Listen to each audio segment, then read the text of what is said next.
juga aku bilang kalau aku cuci darah karena menderita gagal ginjal. Kok bengong sih?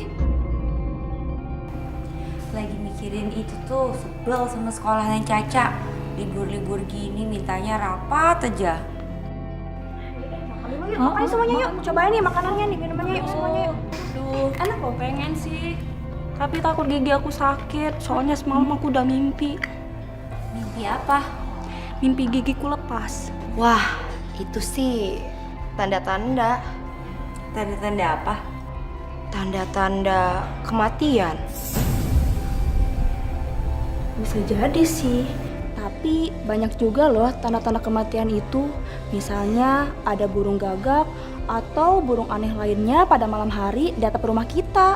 Katanya juga sih kalau misalnya foto pernikahan kita jatuh, itu salah satu tanda kematian juga. Cincin kawin patah katanya tanda-tanda kematian juga. Ada juga loh tanda-tanda kematian melalui penyakit. Contohnya orang yang hidupnya udah mulai sibuk dengan cuci darah. Mendekat kematian juga tuh.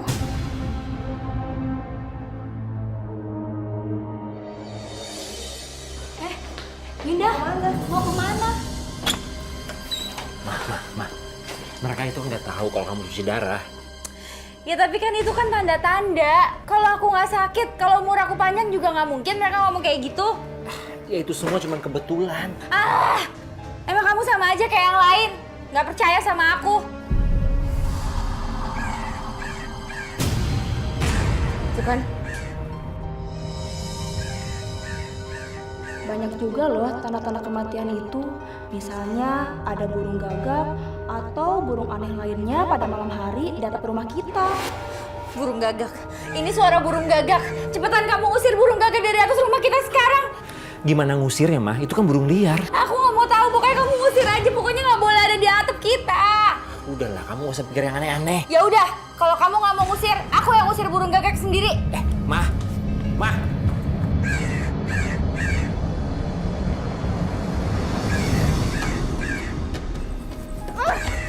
Pergi burung sialan. Pergi. Ma. Pelan-pelan gak usah teriak-teriak. Nggak enak didengar sama tangga.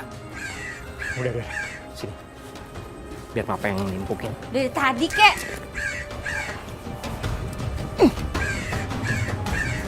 Dikit lagi tuh. Ke atas, kan. Tuh. Udah pergi burungnya. Udah yuk masuk. Ma. Mana sih? Ma. Jangan dikejar lagi.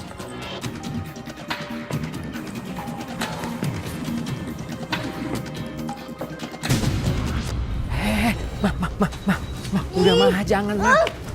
Tuh kan. Pecah mah genteng orang. Pak Luman, tunggu. Kalau Pak Luman tidak suka dengan saya, jangan begini caranya. Pak, Bu, saya minta maaf ya. Ini istri saya, dia takut sama burung gagak. Saya nggak mau tahu. Pokoknya Pak Luman harus ganti semua genting rumah saya yang pecah. Iya Bu, pasti saya ganti. Besok ya. Ya sudah, saya tunggu besok. Tuh kan, kita jadi nggak enak sama tetangga. Makanya kamu tuh jangan berlebih. Ya udah, makanya lain kali tinggal bayar aja sih.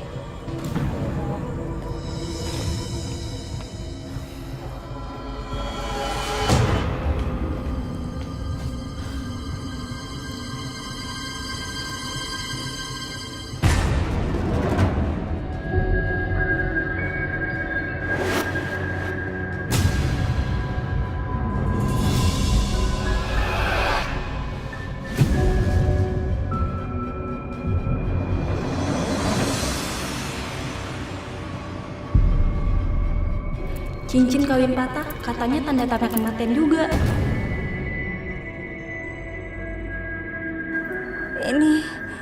Ini udah tanda berikutnya. Jangan benar aku udah mau meninggal.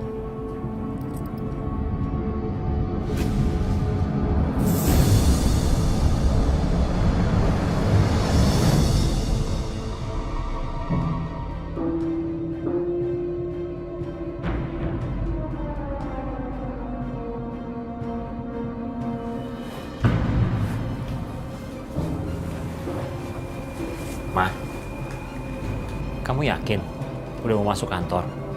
Yakin aja, emang kenapa? Ya nggak apa-apa sih. Kalau kamu udah yakin ya silahkan aja. Menurut kamu, aku udah siap belum? Kalau aku bilang sih kamu belum tenang. Nanti kalau ada yang salah di kantor, kamu jadi salah paham. Udah, kamu tenang aja ya.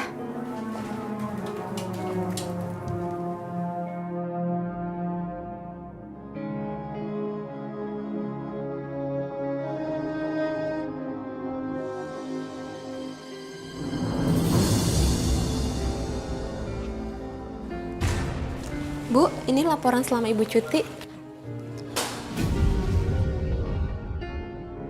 Gelas jatuh itu pertanda buruk. Di mana tempat tanda-tanda kematian itu ada. Kamu lain kali hati-hati dong. Maaf Bu, saya nggak sengaja. Makanya kamu jangan cepet-cepet kalau ngerjain sesuatu. Ya udah bersihin aja deh. Iya Bu, nanti saya panggilkan Obe ya buat ngebersihin pecahan gelasnya.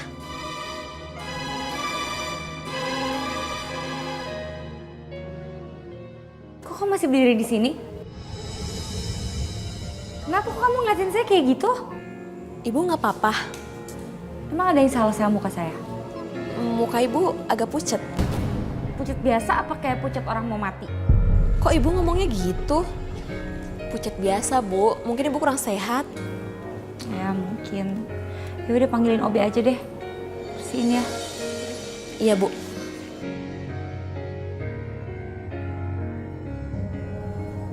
Tuh kan. Tuh kan semua orang ngeliatin aku jadi kayak pucat. Semua orang aja tahu tanda-tanda kematian aku nih sebentar lagi udah deket nih. Bu, laporannya ditunggu sama Bapak. Kata Bapak kalau Ibu kurang sehat, Ibu boleh cuti lagi sampai Ibu benar-benar sehat. Bilang sama Bapak ya. Setidaknya saya masih berguna buat kantor ini. Saya masih berguna buat orang banyak. Nanti kalau saya meninggal, saya bakal cuti selamanya. Kamu bilang beneran ya kayak gini ya yang tadi saya sampaikan ya, harus sama ya. Iya Bu, iya. Ya udah kalau gitu saya permisi dulu ya Bu.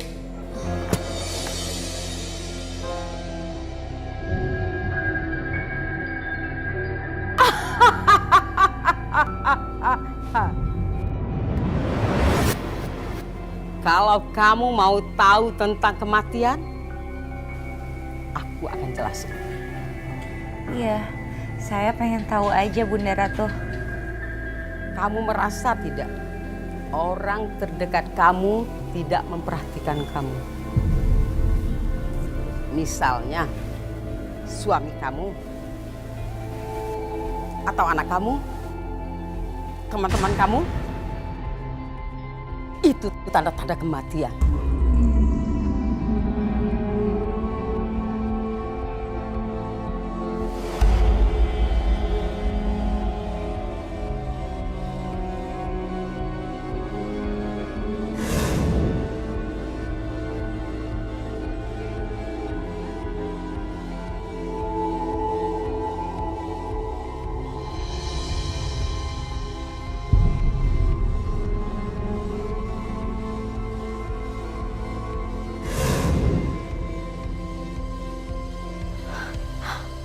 Bahkan anakku sendiri gak peduli sama aku.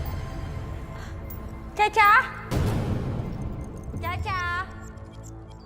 Caca!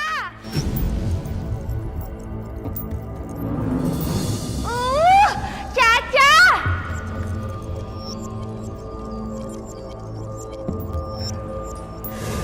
Ada apa sih? Ma? Caca! Apaan sih? Kok kamu malah ngumpet dari mama? Ampun, Ma. Emang kamu pikir aku apaan, hantu? Pah? Lihat nih, Pah. Masa Caca ngelihat aku aja takut? Emang aku ini apa, hantu? Ma, kamu sadar gak sih? Semenjak kamu keluar dari rumah sakit, tensi kamu tinggi terus. Kamu marah-marah terus. Ya jelas aja Caca takut sama kamu. Apa emang ini pertanda karena aku udah bentar lagi mau mati?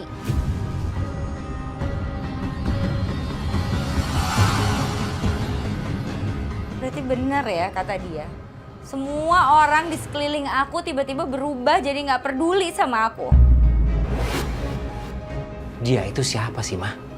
Kamu tanya sama siapa? Kalau kamu mau nanya soal mati, soal agama, sama orang yang tepat. Sayang, kamu gak apa-apa kan?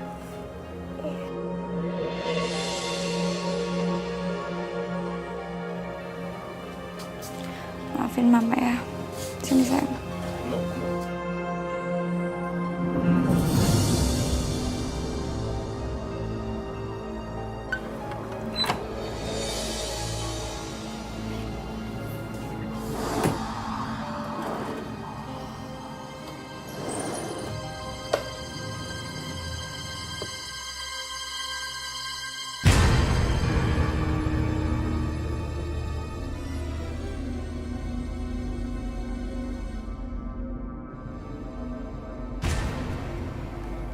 Jadi buku ini yang selama ini bikin Winda aneh.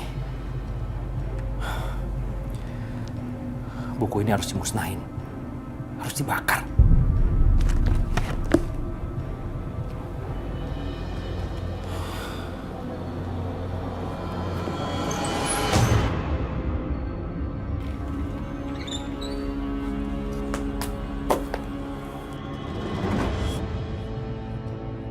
Buku ini menyesatkan.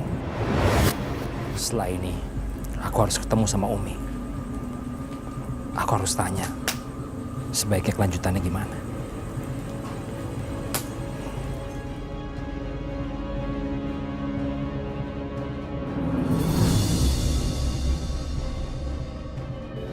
Jadi begini Umi, yang mau saya tanyakan sama Umi itu, apa benar Umi, kalau manusia itu bisa melihat tanda-tanda kematiannya sendiri?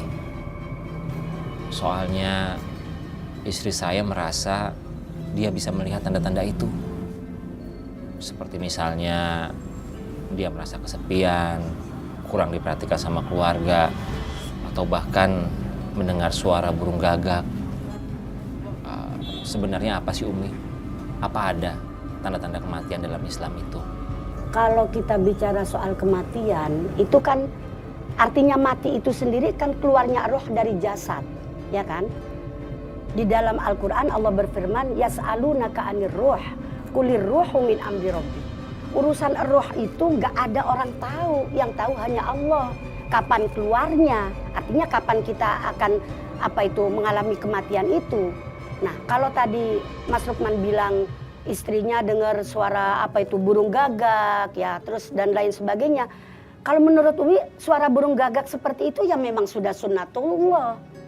Lah kan di Al-Quran sendiri juga udah dijelaskan walan tajida li sunnatillahi tabdila. Di dalam sunnatullah itu, hukum alam itu tidak akan ada perubahan. Lah dari zaman baheula mah suara gagak ya emang begitu. Gagak mau ada orang mau meninggal kayak mau kagak, waktunya bunyi ya bunyi aja. Itu mah kalau menurut Umi. Nah, jadi kalau misalnya orang itu tidak dikasih tahu oleh Allah kapan dia itu wafatnya, kapan dia itu meninggalnya, justru itu bentuk salah satu kasih sayang Allah, Mas. Sebab kalau kita dikasih tahu misalnya oleh Allah, Qurrata A'yun misalnya ya, umurmu 3 bulan lagi. Lah, selama 3 bulan ini otomatis saya mikirin kan, mikirin bagaimana nanti, terus bagaimana ininya. Lah belum waktunya udah mati duluan.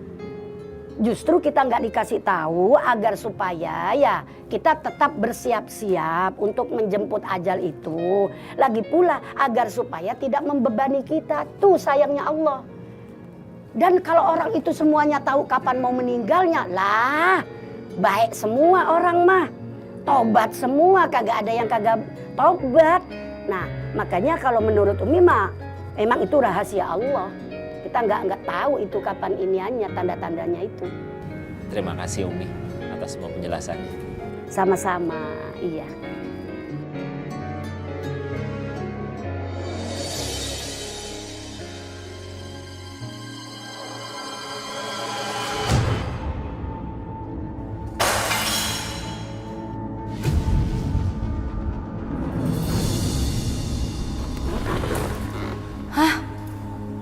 Pernikahan. Kok aneh sih? Enggak. nggak mungkin. Ini cuma kebetulan aja. Tapi kalau kebetulan kok aku jadi takut ya? Pa?